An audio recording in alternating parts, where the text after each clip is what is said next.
Good afternoon. This is the top of the Lennox volcano, a small extinct cinder cone volcano.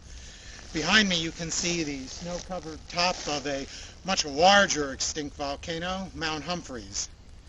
And I'm going to break here to talk about an anime. Kiki's Delivery Service.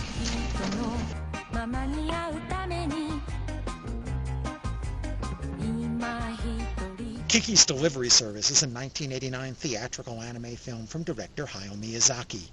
It's almost a slice-of-life story targeted at teenage girls, with enough depth and charm to still hold the attention of an adult.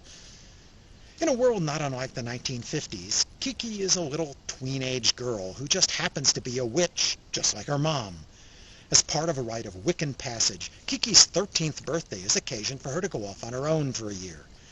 So, on the night of the full moon, with her friends gathered to send her off, she hops on her mother's old broom and flies off.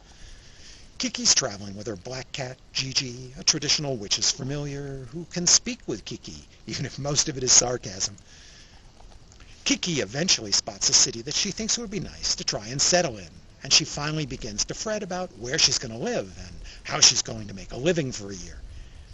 Most of the town finds the idea of a witch flying around town on a broomstick to be a curiosity. Apparently witches are rare, but not unheard of. A boy, Tombo, is really interested in flying, a trait he shares with a lot of other Miyazaki characters. Tombo thinks that Kiki's ability to fly is really cool, and he wants to be friends with her in the worst way. But Kiki is playing hard to get, which is strange because she's so open and friendly with just about everyone else, but apparently she's shy with kids around her own age. Soon Kiki meets Osono, a very pregnant woman who runs a small bakery in town, and together they hit on the idea for Kiki to use her flying as a delivery service. Osono throws in a room in the attic above the bakery, and soon Kiki has a home and a job. The rest of the movie tells the stories of Kiki's small adventures in her new home. In the course of those deliveries, she'll meet a few more new people, and some will become good friends. Ursula, a young artist, a few years Kiki's senior, who lives out in the countryside, will help the witch out and then paint her portrait, and they'll become great friends. An elderly woman, who I don't think is even named in the anime, gets a helping hand from Kiki with some baking that she wants delivered, and they become good friends. A herring and pumpkin pie, a sweet and savory mix I don't think I'm going to try anytime soon. Oh, and that boy, Tombo, will be really persistent in his efforts to befriend Kiki, eventually winning her over by sheer stick-to-itiveness, or stalking as it's called today. 人力飛行機の機関部なんだ。ほら、この夏休み中に飛ばすんだぜ。僕がパイロットで。ブーン。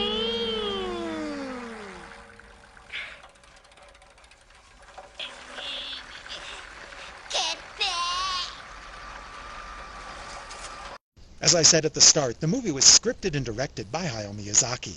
Unlike his previous three movies, though, which were Miyazaki's own stories, Kiki is based on an established children's book. Kiki's Delivery Service is all about self-confidence and growing up.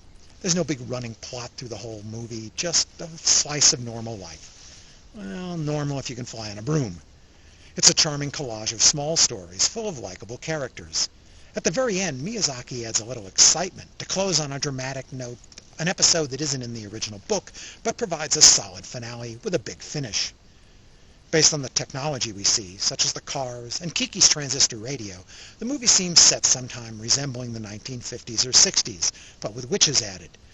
That's also reflected in the J-pop song in the opening, which apparently is actually from the 70s, but sounds like something from my youth in the 50s.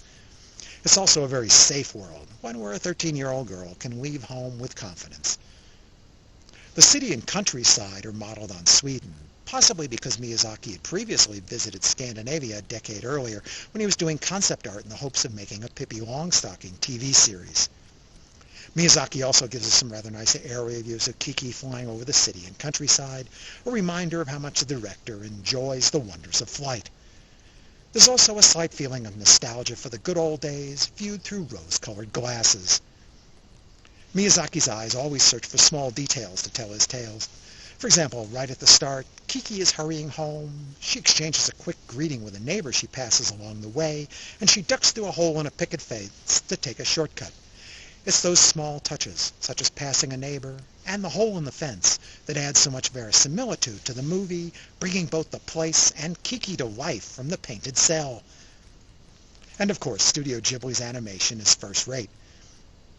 The interior soundtrack is, like other Miyazaki films before it, by Joe Hisaishi.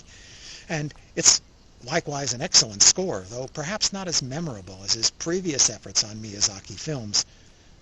Anyway, Kiki's Delivery Service is a fine film for young kids, and it's entertaining enough that adults can watch along. I give it 4.5 stars. Kiki was the first of the Ghibli titles that Disney released in the US. They did a reasonable dub, and it sounds pretty decent. Gigi, climb up and turn on the radio! Oh, great. Now I'm suddenly the flight attendant. The English dub also added some minor dialogue, mostly by Gigi, as in that quip just now, and a little by Kiki. It fills in some quiet spots in the movie, such as a little travelogue that's introduced when Kiki flies over a new city and takes in the sights. Apparently Americans can't just sightsee in silence. I admit I still prefer the Japanese soundtrack. Objectively, I think the English dub is fine, and if you plan to show this movie to its younger target audience, a dub is essential. So these days, that's what I watch. But my preference for the original Japanese soundtrack is from a decade of familiarity with my old Laserdisc version. Partly that's because I like the original opening J-pop theme song as a throwback, and partly it's because of Gigi's voice, which was higher pitched in the original Japanese. せっかく苦労して作ったのに。ねえ、ジジ。僕もお母さんの方がいいと思う。裏切り者。Disney re-released Kiki in 2010. As they did with their new release of Castle in the Sky, they dropped the original subtitles in favor of dub titles. I wish I understood that decision. Thanks for watching.